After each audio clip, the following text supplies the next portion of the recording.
वळत पुढच्या बातमीकडे। बातमी धुळ्यात आहे। धुळ्यामधील विश्रामगृहामध्ये कोट्यवधींची रक्कम सापडली।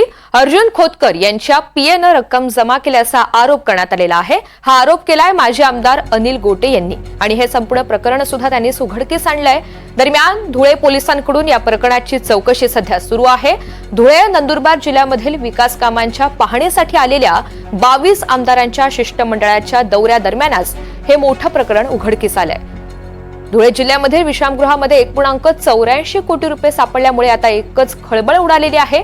पैसे नेमके कोणाचे आहेत याचा शोध घेतला जातोय। मात्र आमदार अर्जुन खोतकर यांच्या पीएच्या नावानं ही रूम बुक असल्यामुळे राजकीय चर्चांना उधाण आलेलं आहे। माजी आमदार अनिल गोटे यांनी याचवरून गंभीर आरोप केलेत।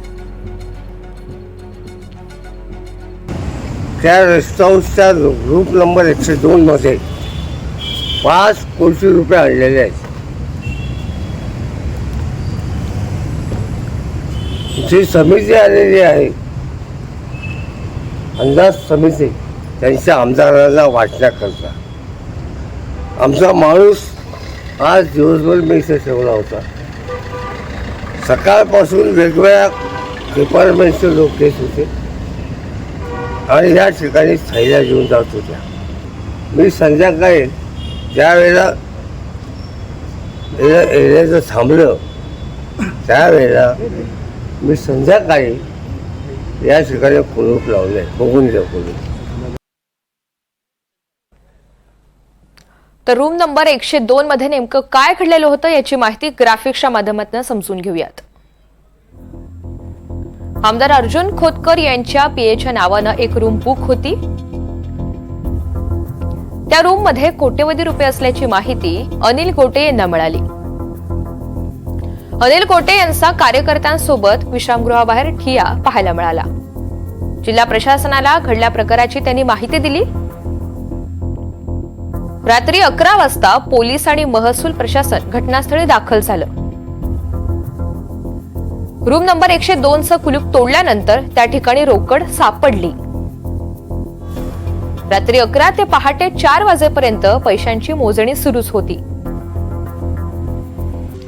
या मोजणीनंतर 1.84 कोटी रुपयांची रोकड जप्त करण्यात आली।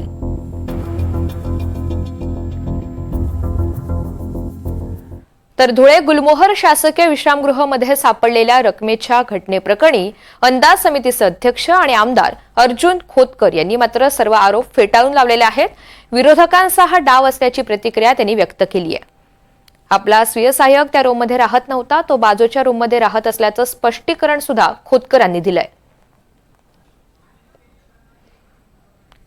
तर अर्जुन खोतकर यांची चोरी पकडली गेली आहे अशी प्रतिक्रिया राऊतांनी व्यक्त केली आहे।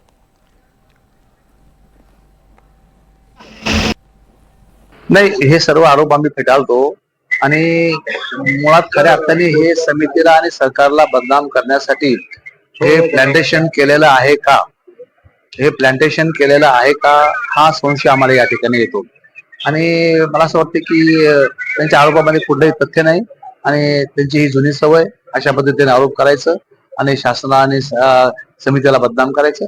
त्यामुळे या आरोपामध्ये कुठलंही तथ्य नाही आणि आम्ही सर्व आरोप फेटाळतो। पण साहेब, या ठिकाणी आपले जे स्वीय सहाय्यक आहेत सचिन खाजगी, त्यांच्या नावाने ती रूम बुक केलेली होती आणि गेल्या साप चूक आहे, साप खोट आहे, त्याच्या नावाने ती रूम नव्हतीच।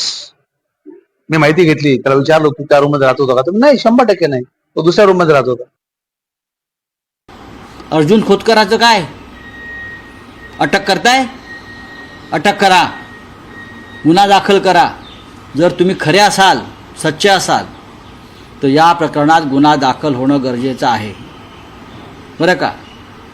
तुम्ही स्वतः भ्रष्टाचारांना सडलेले असल्यामुळे तुम्हाला या गोष्टी दिसत नाहीत आणि तुम्ही भ्रष्टाचारांना वाचवताय, कारण तुमचं सरकार हे या दलदलीतून निर्माण झालं आहे भ्रष्टाचाराच्या। अर्जुन खोतकर यांच्यावरती काय कारवाई होणार आहे चेअरमनवर, काय माझं सरळ मागणी आहे की सगळ्यात आधी ज्याच्या नावावरती खोली होती त्याच्यावर गुन्हा दाखल करून त्याची चौकशी व्हायला पाहिजे आणि या तपासाला कालमर्यादा